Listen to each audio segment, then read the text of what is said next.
So we have a RV camper, and there's an actual tent over there also. So lots of campers out here just chilling. Pretty cool.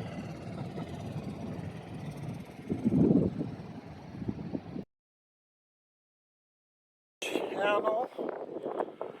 You can actually go on the other side. It is separated. You have to cross the road. Can't get to it from this side. You gotta go back on the freeway. You can decide which side you like better. I like this one, but some people prefer the other side. You can walk all the way down the channel, do some fishing. This is where everyone fishes. And catch your supper even. I did not see a single fish. So lots of people fishing, not a single fish. That's not unusual, but I've seen some snapper, some good fish caught, but today, no fish. So what do you need to stay here? You need a parking permit and some kind of vehicle to get here. The parking permit you can get at any gas station. You just walk in, say I need a beach parking permit. Last time I checked, they were $12. If you go further to the Padre Island National Seashore, that's a federal place. It's a federal park. That is much more expensive. It's not free like this place. All you need is a parking permit for here, which is going to be less than $20. If you head to the federal parks, you're looking at spending definitely more money. So I would recommend here, unless you are just bent on staying at the federal park. Now, they do have an annual pass. I think it's $100. If you're a senior, they have much better deals. Then it's good for a year, and of course you can go to all the other parks. That is the alternative. If you're like me, pretty much not hitting all the parks yet. That's where I'm headed, but right now I'm pretty much sticking to the more free areas. And all you need is a little $12 sticker. School has started officially. Unfortunately, this beach is still semi-packed. I was thinking it would be a little less empty, but there's a decent crowd. So not everybody's gone back. The college kids are here. But it's not bad. I found me a nice little spot. It is a little far from the beach. Definitely walking distance. It's like maybe 100 yards. I do have a shower and bathroom right next to me. That's about 30 feet. I'll show you that. And that's nice. It's close enough. I don't have to worry about having any accidents. If I feel like I'm too salty, sandy, I take a shower. So it's really one of the best locations you can have. And so I'm gonna enjoy today. I got me a soda, and today I'm gonna start cooking. Gonna keep it simple. We've got us Campbell soup here. I've never had this chili mac, beans, macaroni, pasta, and meat. Sounds pretty good. And I'm going to use my little pot here. So I don't have a fancy setup. It is very simple. I have a 1-burner butane. So you got to have one of these. I always have a spare. I just pop that into my little butane stove here, line it up, and it's ready to go. Then I have a little pot, very small pot here. But that's all you need for some chili, some soup, and that's what I need. So I do have another pot that I use to cook like steak and eggs. But this is all I need. So we're gonna pop this open. I don't want to create a mess. And I like the cans that you can just pop open like that. You know, you don't have a can opener. I do have a can opener, but just pulling that back so much better. And then let's get this thing going. All right, we got our little lid on here to keep it from making a mess. There's the ignition. You gotta up and down here. I put it on medium. To lock this, you have to have it first on off, and then you can actually lock it and start the burner. So we got us cooking. See the flame. And just a few more minutes. Trash.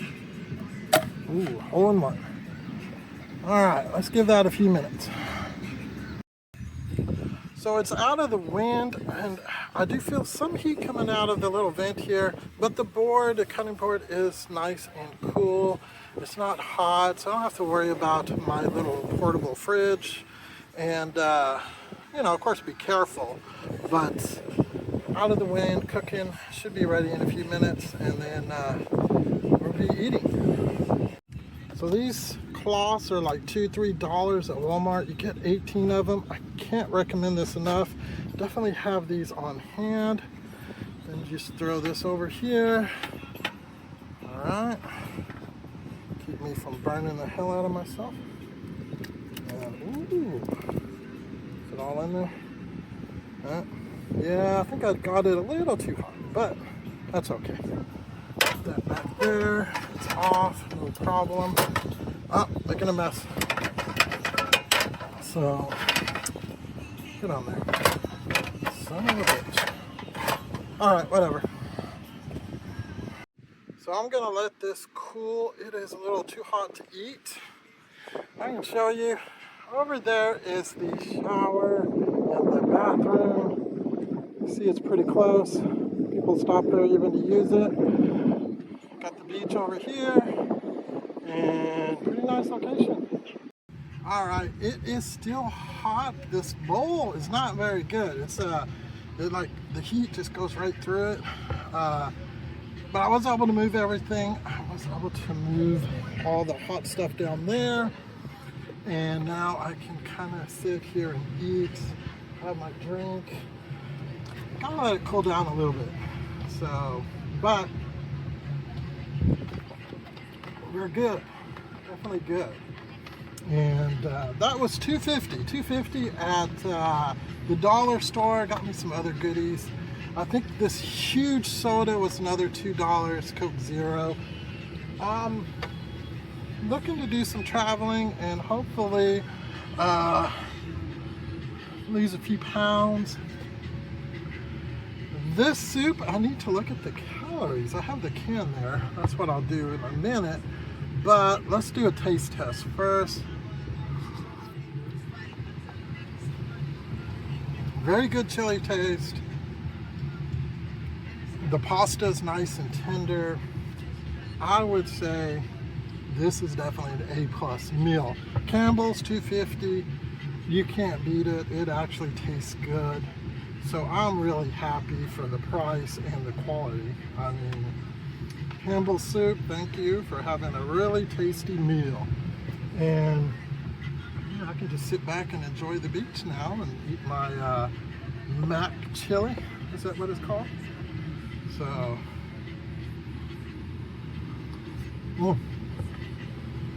did let it heat up a little too much.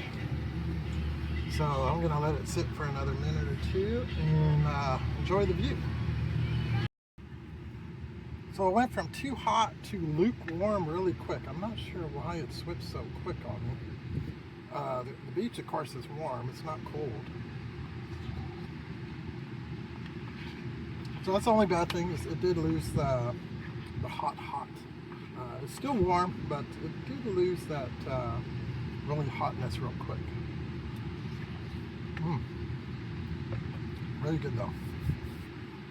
Chili mac, $2.50, very good price. When I was in Vietnam and I was in Thailand, everybody raged about how cheap it was. Literally, this is the same price. So, yeah, I know it's in a can, but you can have a decent meal even in the good old USA, Texas, for $2.50. Now let's look at some of these numbers. 380 calories for the whole can, which pretty much I did eat. Decent amount of carbs at 50, and dietary fiber was about 8. So about 40 carbs. Sodium's a killer when it comes to these cans. The whole can is 65% of your daily value. So if you were eating like 3 of these a day, you're looking at a ton of sodium. That's the only bad thing about these. That's why I wouldn't eat one every day, the sodium. The fat, it's got a decent amount of saturated fat in here. So not the most healthy thing, but it does have 17 grams of protein. I still give it an A+. I won't have it again. Is it something I'm gonna eat every day? No, but I think it is a nice cheap meal. It did taste good, and I would recommend it to have it in your little pantry. Have one yourself. I plan on having probably a dozen cans ready when I hit the road, and this will be one. So